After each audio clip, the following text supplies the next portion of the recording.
નમસ્કાર વિદ્યાર્થી મિત્રો, હવે આપણે ચેપ્ટર 6 માં પ્રમેય 6.7 કરીશું. બરાબર છે?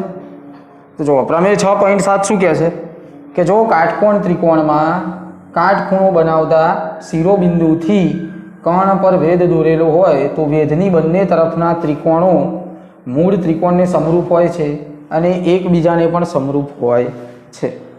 બરાબર છે? આ એનું વિધાન છે. બરાબર. હવે આ પ્રમેય છે એ એક્ઝામમાં પૂછાવાની શક્યતા બહુ ઓછી છે, પણ આ પ્રમેયને આપણે સમજવાનું છે. બરાબર છે?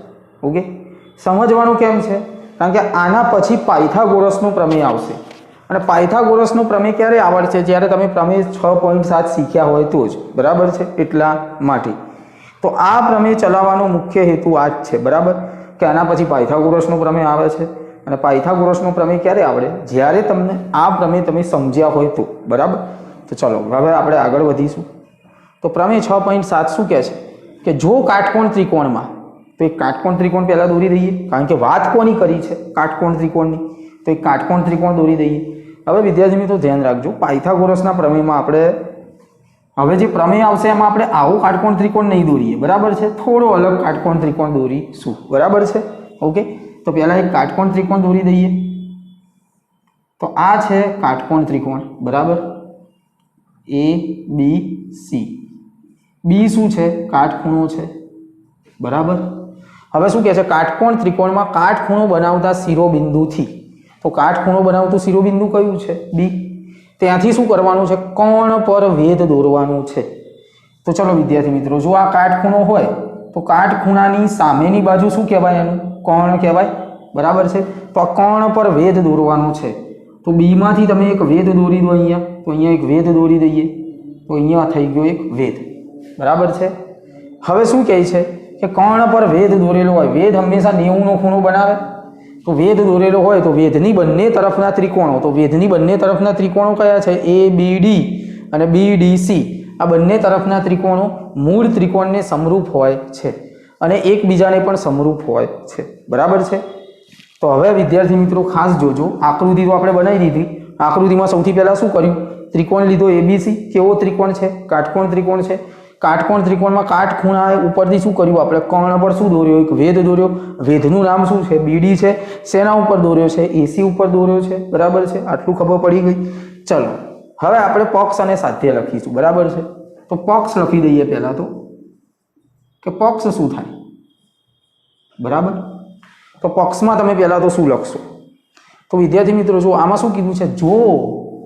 જોથી લઈને, બરાબર, સ્ટાર્ટ કરીએ આપણે. બરાબર, અને તો સુધીનું હોય આ બધું પક્ષમાં આવે. આ વસ્તુ મેં તમને પહેલા પણ કીધી હતી. તો જો કાટકોણ ત્રિકોણમાં કાટખૂણો બનાવતા શિરોબિંદુથી કર્ણ પર ભેદ દોરેલ હોય. હવે આને તમે થોડું સંક્ષિપ્તમાં સમજો કે શું કહેવા માંગે છે કે એક કાટકોણ ત્રિકોણ છે, એના કર્ણ ઉપર ભેદ દોરેલો છે. તો આ બે વસ્તુઓને તમારે પક્ષમાં મેન્શન કરવાની છે. બરાબર છે? આ બે વસ્તુઓને તમારે પક્ષમાં લખવાની છે. પહેલું શું લખવાનું છે કે એક કાટકોણ ત્રિકોણ છે. બરાબર, એના કર્ણો ઉપર ભેદ દોર્યો છે. ભેદનું નામ લખવાનું છે. બરાબર, સિમ્પલ છે. તો પક્ષ જોઈએ. તો પક્ષમાં શું લખશો કે ત્રિકોણ એબીસી કેવો ત્રિકોણ છે? કાટકોણ ત્રિકોણ છે. ત્રિકોણ છે. બરાબર, અને બીમાંથી કર્ણ કયો છે? વેદ તમે શેમાંથી દોર્યો છે? બીમાંથી. શેના ઉપર દોર્યો છે? એસી ઉપર. તો બીમાંથી કર્ણ એસી પર વેદ બીડી દોરેલ છે. બરાબર છે? એટલે એનો મિનિંગ એવો થાય, એટલે કે બીડી લંબ, બીડી કોને લંબ હોય? એસી ને લંબ હોય. હવે સાધ્યમાં શું કહે છે? તો સાધ્યમાં તમને એવું કહે છે કે આ બંને ત્રિકોણો એકબીજાને સમરૂપ છે. કયા બે?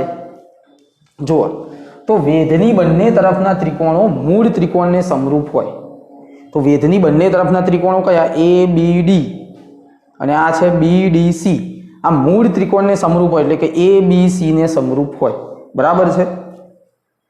તો બે ત્રિકોણો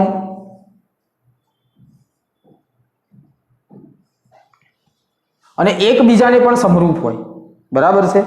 હવે જો સાધ્ય અત્યારે નહીં લખવાનું, નહીંતર કન્ફ્યુઝનમાં રહેશો, બરાબર છે. તો જો સૌથી પહેલા તો સાધ્ય અત્યારે ના લખો, એનું એક કારણ છે, હું તમને પછી કહીશ, બરાબર છે.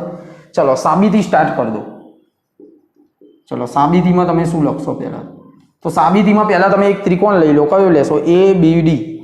તો લઈ લો ત્રિકોણ એ બી ડી. તમારે શું સાબિત કરવાનું છે કે એ બી ડી અને એ બી સી બંને કેવા છે? સમરૂપ. તો એ બી ડી લઈ લો અને બીજો કયો ત્રિકોણ લો? એ બી સી માં. ચલો આ બંનેમાં કયા બે ખૂણા સરખા છે? તો આ બંનેમાં ખૂણો એ સરખો છે. જુઓ એ બી ડી તો એમાં પણ ખૂણો એ આવે, એ બી સી તો એમાં પણ ખૂણો એ આવે. તો સામાન્ય ખૂણો કહેવાય. તો અહીંયા લખી દેવાનું કે ખૂણો એ બરાબર ખૂણો એ. કેમ? કારણ કે સામાન્ય ખૂણો, બરાબર છે. ઓકે, ક્લિયર આટલું? ચલો એના પછી જુઓ, હવે શું કહે છે કે એ બી સી એટલે કે ખૂણો બી. જો આમાં ખૂણો બી કેટલાનો છે? 90. અને અહીંયા જુઓ એ ડી બી, તો આ પણ 90નું થવાનું, કારણ કે આ 90નું છે તો આ 90નું, તો બંને 90 ના થઈ ગયા. તો અહીંયા શું લખવાનું કે ખૂણો એ ડી બી બરાબર ખૂણો એ બી સી. કેમ? કારણ કે બંને કેવા છે? કાટખૂણા. તો થઈ ગયું. તો બે ખૂણાઓ સરખા થઈ ગયા. તો ખુખુ શરતના આધારે આ બે ત્રિકોણ કેવા થઈ ગયા? સમરૂપ ત્રિકોણ. હવે આપણે સંજ્ઞા લખવાની છે, ખાસ ધ્યાન રાખવાનું. સંજ્ઞામાં સંજ્ઞા કઈ રીતના લખશો? તો ચલો પહેલા એક ત્રિકોણ લઈ લો. તમે કયો લેશો? એ બી સી લેવો હોય તો એ બી સી કાં તો એ બી ડી સમરૂપ. હવે જો અહીંયા ખાસ ધ્યાન આપજો, ખૂણો એ સરખો એટલે એ ની જોડે અહીંયા શું આવશે? એ જ આવશે. ચલો એ બી સી ખૂણા બી, ખૂણો બી છે એ કોના જેટલો હતો? ડી જેટલો. તો બી ની જોડે શું આવે? ડી આવે, બરાબર છે. અહીંયા એ બી ડી, બરાબર છે. તો અહીંયા ખાસ ધ્યાન રાખજો, ડી ની જોડે અહીંયા ડી હતો તો અહીંયા પણ ડી છે, તો ડી ની જોડે શું આવે? બી આવે, બરાબર છે. અને અહીંયા તમે જુઓ, હવે વધ્યું શું? અહીંયા સી. તો એ બી ડી એકરૂપ એ સી બી. ખ્યાલ આવે? બરાબર. શું થયું? એ બી ડી એકરૂપ એ સી બી, બરાબર છે. અને જો તમારે આ રીતના ના લખવું હોય તો અહીંયા જુઓ, પહેલા ત્રિકોણ લઈ લો એ બી સી. જુઓ એ જોડે તો એ જ આવશે. હવે અહીંયા બી જોડે શું આવશે? ખૂણા બી જોડે ડી આવશે. અને વધ્યું શું? તો વધ્યું શું? ડી પછી શું આવે? બી આવે, તો બી આવશે. તો આ રીતે પણ લખી શકાય. તો આ બે ત્રિકોણ કેવા થઈ ગયા? ખુખુ શરત પ્રમાણે આ બંને ત્રિકોણ સમરૂપ થઈ ગયા. તો આ પહેલી વસ્તુ આપણે સાબિત કરી દીધી, બરાબર છે. ઓકે, તો આ પહેલી સાબિતી અહીંયા હવે લખી દો કે શું સાબિત કરવાનું હતું? કે ત્રિકોણ એ બી સી સમરૂપ ત્રિકોણ એ ડી બી, બરાબર છે. તો આ બે ત્રિકોણો સમરૂપ થઈ ગયા. હવે આ સાઈડનો ત્રિકોણ લઈ લઈએ બીજો. તો હવે બીજી વસ્તુ, હવે તો કયો ત્રિકોણ લઈશું? હવે બીજો ત્રિકોણ બી ડી સી અને ત્રિકોણ એ બી સી માં આને પરિણામ એક આપી દેજો. ચલો આમાં કયા બે ત્રિકોણ જોઈશે? આમાં કયા બે ખૂણા સરખા થશે? તો જો બંનેમાં સી સી ખૂણા સરખા થવાના. એ બી સી એટલે આ ખૂણો, બી સી ડી એટલે બી આ સી ખૂણો. તો ખૂણો સી બરાબર શું થવાનું? ખૂણો સી. શું લખવાનું આમાં? સામાન્ય ખૂણો. શું છે આ? સામાન્ય ખૂણો, બરાબર છે. ચલો એના પછી જુઓ, અહીંયા બી ડી સી એટલે આ ડી કેટલાનું થયું? 90નો. એ બી સી તો બી કેટલાનું થયું? 90નો. તો B D C is equal to A B C. શું છે? કાટખૂણા છે. તો થઈ ગયા ખુખુ શરત પ્રમાણે. ચલો હવે એનો ક્રમ જોઈ લઈએ. તો અહીંયા શું લખી દો? પહેલા એ બી સી એકરૂપ. ચલો સી જોડે સી આવે તો સી જોડે સી ક્યાં છે? છેલ્લે. તો અહીંયા સી લખો. ડી જોડે શું આવે? બી આવે, બરાબર. એટલે કે બી જોડે શું આવે? ડી આવે. જો અહીંયા બી છે, અહીંયા ડી છે.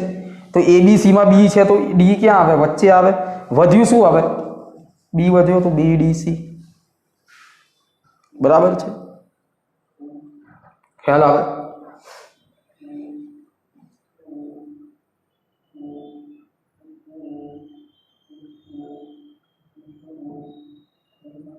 ચલો, તો આ બંને ત્રિકોણ સમરૂપ થઈ ગયા, બરાબર છે. તો પરિણામ 2 થઈ ગયું ખોખું શરત પ્રમાણે, બરાબર. તો મેં તમને સાબિત કરી દીધું કે જે આ વેધની બંને તરફના ત્રિકોણો હોય મૂળ ત્રિકોણને કેવા હોય? સમરૂપ હોય. તો બીજું સાધ્ય બી આવી ગયું, તો એ લખી નાખો, ત્રિકોણ એબીસી એકરૂપ ત્રિકોણ બીડીસી, બરાબર છે. આવડી જાય એટલું. ચલો, હવે શું કહે છે કે અને એ એકબીજાને બી સમરૂપ હોય, એટલે આ બે ત્રિકોણ છે એકબીજાને બી સમરૂપ હોય. તો હવે જુઓ પરિણામ 1 અને પરિણામ 2 માં જુઓ, પરિણામ 1 અને પરિણામ 2 માં જુઓ, એબીસી કોને સમરૂપ છે? એડીબી ને. એબીસી કોને સમરૂપ છે? બીડીસી ને. તો એ જ વસ્તુ થઈ ને, એબીસી આને પણ સમરૂપ છે અને આને પણ સમરૂપ છે, તો આ બંને સમરૂપ જ હશે. તો સિમ્પલ વસ્તુ છે કે પરિણામ 1 અને 2 પરથી શું થાય કે એડીબી સમરૂપ બીડીસી. આ થયું પરિણામ નંબર 3. તો 3 વસ્તુઓ સાબિત કરી દીધી, અહીંયા પણ લખી જ દેવાની. એડીબી સમરૂપ બીડીસી, બરાબર છે. તો આ પ્રમેય સમજવું પડશે, બરાબર છે. તો જ આગળ પાયથાગોરસનો પ્રમેય શીખવામાં તમને મજા આવશે, બરાબર છે. ચલો, હવે આવે છે આપણો પ્રમેય 6.8, જેનું નામ છે પાયથાગોરસનો પ્રમેય, બરાબર. ચલો, પાયથાગોરસના પ્રમેયમાં પહેલી વસ્તુ એ કે એનું વિધાન જોઈ લઈએ પહેલા, બરાબર. કે કાટકોણ ત્રિકોણમાં કર્ણનો વર્ગ બાકીની બે બાજુઓના વર્ગોના સરવાળા જેટલો હોય છે. હવે કર્ણ એટલે શું? તો કર્ણ એટલે સૌથી મોટી બાજુ. હવે વિદ્યાર્થી મિત્રો ખાસ ધ્યાન રાખજો કે કાટકોણ ત્રિકોણ હોય, બરાબર છે. તો કાટકોણ ત્રિકોણમાં, બરાબર, આ પાયથાગોરસનો જે પ્રમેય છે એ કાટકોણ ત્રિકોણને જ લાગુ પડે, બીજા એક પણ ત્રિકોણ માટે આ એપ્લિકેબલ છે નહીં, બરાબર. તો આ વસ્તુને ખાસ ધ્યાનમાં રાખજો, બરાબર. તો પાયથાગોરસનો પ્રમેય જ્યારે તમે દાખલામાં યુઝ કરતા હોય તો કાટકોણ ત્રિકોણ હોય તો જ એનો ઉપયોગ થઈ શકે, બાકી ક્યારેય થઈ શકે નહીં. તો હવે આપણે પાયથાગોરસના પ્રમેયની આકૃતિ બનાવીશું. તો જો આકૃતિમાં આપણે શું દોરીશું? પહેલાં તો વાત કોની કરી છે અહીંયા? કાટકોણ ત્રિકોણની. તો પહેલાં કાટકોણ ત્રિકોણની આકૃતિ બનાવી દઈએ, બરાબર. તો કાટકોણ ત્રિકોણની એક આકૃતિ બનાવી દઈશું. તો આ થઈ ગઈ કાટકોણ ત્રિકોણની આકૃતિ, બરાબર. ચલો, એમાં કાટખૂણો શું લઈશું? આ કાટખૂણો થઈ ગયો, બરાબર. અહીંયા એ, બી અને અહીંયા સી. હવે કરવાનું શું? તો અહીંયાથી એક વેધ બનાવી દો. તો એક વેધ દોરી દઈએ બીડી, આપણે પ્રમેય 6.7 કર્યું એ રીતે. અહીંયા ડી શું થઈ જાય? 90 નો થઈ જશે. હવે પક્ષમાં શું લખશો? તો પક્ષમાં ખાલી આપણે એટલું જ લખવાનું છે કે કાટકોણ ત્રિકોણ આપેલો છે. તો આપણે એવું લખીશું અહીંયા કે ત્રિકોણ એબીસી આપેલો છે, ત્રિકોણ એબીસી આપેલ છે, જેમાં ખૂણો બી બરાબર કેટલો છે? 90 અંશ. કેટલો છે? 90 અંશ, બરાબર. ઓકે, એટલે આનો મતલબ શું થયો કે ત્રિકોણ એબીસી કેવો ત્રિકોણ છે? કાટકોણ ત્રિકોણ છે. ચલો, હવે સાધ્ય. સાધ્ય એટલે જે વસ્તુ સાબિત કરવાની છે, તો સાબિત શું કરવાનું છે કે કર્ણનો વર્ગ બાકીની બે બાજુઓના વર્ગોના સરવાળા જેટલો હોય છે. તો કર્ણનો વર્ગ, કર્ણ કયો છે આમાં? એસી. તો કર્ણનો વર્ગ, તો એસી નો વર્ગ બરાબર બાકીની બે બાજુઓ કઈ કઈ? એબી અને બીસી. તો એબી સ્ક્વેર વત્તા બીસી સ્ક્વેર. આ વસ્તુ આપણે સાબિત કરવાની છે.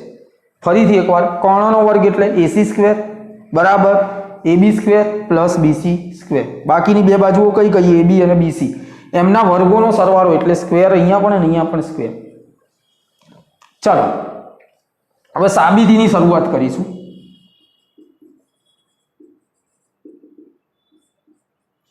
ચલો, સાબિતીમાં શું થશે?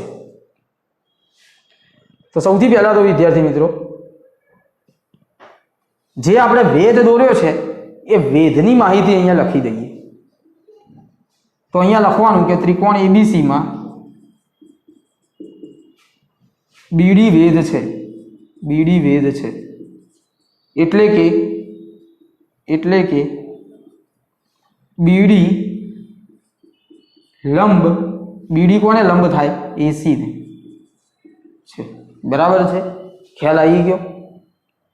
હવે વિદ્યાર્થી મિત્રો ખાસ જુઓ, અહીંયા એ ડી અને સી આ બધા એક જ રેખા ઉપર છે. એ ડી અને સી આ એક જ રેખા ઉપર છે, એટલે આ સમરેખ બિંદુઓ કહેવાય. કેવા બિંદુઓ કહેવાય? સમરેખ બિંદુઓ. બરાબર? કેમ? કારણ કે આ એક જ રેખા ઉપર છે એટલા માટે. તો એડીસી સમરેખ છે, તો આપણે આવું લખી શકીએ કે એસી બરાબર એડી પ્લસ ડીસી. આવું થઈ શકે, એડી પ્લસ ડીસી. તો આને આપી દઈએ પરિણામ નંબર 1. ચલો હવે આપણે પ્રમેય 6.7 નો ઉપયોગ કરવાનો છે. પ્રમેય 6.7 હતો શું? પ્રમેય 6.7 માં એવું કીધું હતું કે જો કોઈ કાટકોણ ત્રિકોણ હોય, એમાં કાટખૂણા ઉપરથી એના કોણ ઉપર જ્યારે વેધ દોરવામાં આવે ત્યારે જે બે ત્રિકોણો બને, આ બે ત્રિકોણો મૂળ ત્રિકોણ કરતાં મૂળ ત્રિકોણને સમરૂપ હોય છે, અને આ બંને ત્રિકોણો એકબીજાને પણ સમરૂપ હોય છે. આ વસ્તુ એમાં હતી. તો આ જ વસ્તુ આપણે એનો ઉપયોગ કરીને લખવાની છે. બરાબર છે? તો ચલો એમાં આપણે કયા બે ત્રિકોણો લીધા હતા? એ ડી બી. ત્રિકોણ કયો હતો? એ ડી બી સમરૂપ શું હતું? એ બી સી. બરાબર? આ પ્રમેય 6.7 મુજબ. કયો પ્રમેય? પ્રમેય 6.7 મુજબ કર્યું હતું. હવે આપણે આની બાજુઓનો ગુણોત્તર લેવાનો છે, અનુરૂપ બાજુઓનો ગુણોત્તર. બરાબર છે? હવે એ આપણે કઈ રીતના લઈશું જુઓ. બરાબર? તો સૌથી પહેલા જુઓ, અહીંયાથી તમે એ બી લઈ લો. એ બી આ પહેલું અને છેલ્લું એ બી. તો અહીંયાથી શું લેવું પડે? એસી લેવું પડે. તો એ બી ના છેદમાં શું થઈ જાય? એસી. ખ્યાલ આવે છે? બરાબર? ચલો એ રીતે અહીંયાથી હવે આ લો એડી. તો અહીંયાથી એડી લઈએ તો અહીંયાથી શું લેવું પડે? એબી લેવું પડે. તો થઈ ગયું. હવે ચોકડી ગુણાકાર કરો આ રીતે. તો એબી ગુણ્યા એબી બરાબર એસી ગુણ્યા એડી. એબી ગુણ્યા એબી એટલે એબી નો સ્ક્વેર. હવે અહીંયાથી ગુણાકાર કાઢી નાખું છું, ખાલી ટપકું લખું છું આ રીતે. ટપકું એટલે કે ગુણાકાર જ કહેવાય. ડોટ લગાવી દઉં છું. બરાબર? આને કહેવાય પરિણામ નંબર 2. ચલો હવે એના પછી આપણે એક બીજો ત્રિકોણ લઈએ. કયો ત્રિકોણ? ત્રિકોણ બી ડી સી. બરાબર છે? બી ડી સી એકરૂપ ત્રિકોણ એ બી સી. બરાબર? હવે અહીંયાથી આપણે જે બાજુ લેવાની છે એની વાત કરીએ. બરાબર? તો અહીંયાથી બીડી લઈશું, તો અહીંયાથી એબી લેવી પડે. બરાબર? તો જો તમે અહીંયા બીડી અને અહીંયા એબી લેશો તો બીડી અપોન એબી થશે, અને બીસી અપોન પછી એસી કરવી પડે. બરાબર છે? હવે આપણે આપણું મેઇન ટાર્ગેટ શું છે કે બીસી બીસી 2 વાર આવવું જોઈએ, તો જ બીસી સ્ક્વેર થાય. બરાબર છે? બીસી ગુણ્યા બીસી કરવા પડે તો બીસી સ્ક્વેર થઈ જાય. બરાબર? તો હવે એના માટે બીસી આપણે જેમાં આવતી હોય લેવી જ પડે. બરાબર? તો જો હવે અહીંયા જુઓ તમે, તો બીસી અપોન શું થશે? એસી. બરાબર? અથવા તો અહીંયા ડીસી અપોન બીસી લઈ લો, તો ડીસી અપોન પહેલા શું લઈ લઈએ? બીસી ઇઝ ઇક્વલ ટુ અહીંયાથી બીસી અપોન એસી. ક્લિયર? ચલો હવે ચોકડી ગુણાકાર કરી દઈએ. તો જો બીસી ગુણ્યા BC is equal to DC into AC. BC ગુણ્યા બીસી એટલે બીસી સ્ક્વેર, અને અહીંયા ડીસી ઇન્ટુ એસી. પરિણામ નંબર 3. પરિણામ 2 અને પરિણામ 3 નો સરવાળો. શું કરવાનું? પરિણામ 2 અને પરિણામ 3 નો સરવાળો કરતા.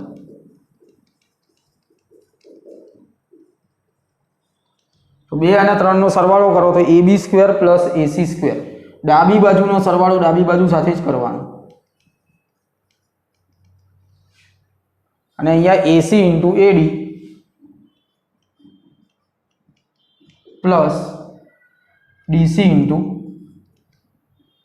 એસી. બરાબર છે? ક્લિયર? તો AB square plus BC square એ તો એમને એમ જ રહેશે. હવે અહીંયાથી જુઓ તો એસી એસી બંને સરખા છે, તો એસી કોમન આવી જાય, તો એડી પ્લસ ડીસી થઈ જાય આ રીતે એસી એસી સરખા છે તો કોમન તો એડી પ્લસ ડીસી હવે પરિણામ એકમાં જુઓ એડી પ્લસ ડીસીની જગ્યાએ શું આવે એસી આવે કે નહીં કારણ કે એસી બરાબર શું થાય એડી પ્લસ ડીસી તો અહીંયા એ જ રીતે એડી પ્લસ ડીસીની જગ્યાએ એસી લખી દો AB square plus BC square અહીંયા એસી એડી પ્લસ ડીસીની જગ્યાએ એસી લખી દો તો એસી ઇન્ટુ એસી એટલે કે એસી સ્ક્વેર થઈ જાય તો માટે AB square plus BC square બરાબર એસી સ્ક્વેર તો આ થઈ ગયું પરિણામ સાબિત બરાબર છે ઓકે તો આ રીતે વિદ્યાર્થી મિત્રો પાયથાગોરસનો પ્રમેય સાબિત કર્યો છે બરાબર તો આ પ્રમેય આજે પણ જેટલું પણ ચલાવ્યું બધું નોટમાં લખી દેવાનું બરાબર અને આ પ્રમેય મોસ્ટ આઈએમપી છે એટલે એને તૈયાર કરવાનું સારી રીતે તો આજના લેક્ચરમાં આટલું જ ફરીથી આપણે નવા ટોપિક સાથે મળીશું ત્યાં સુધી જય હિન્દ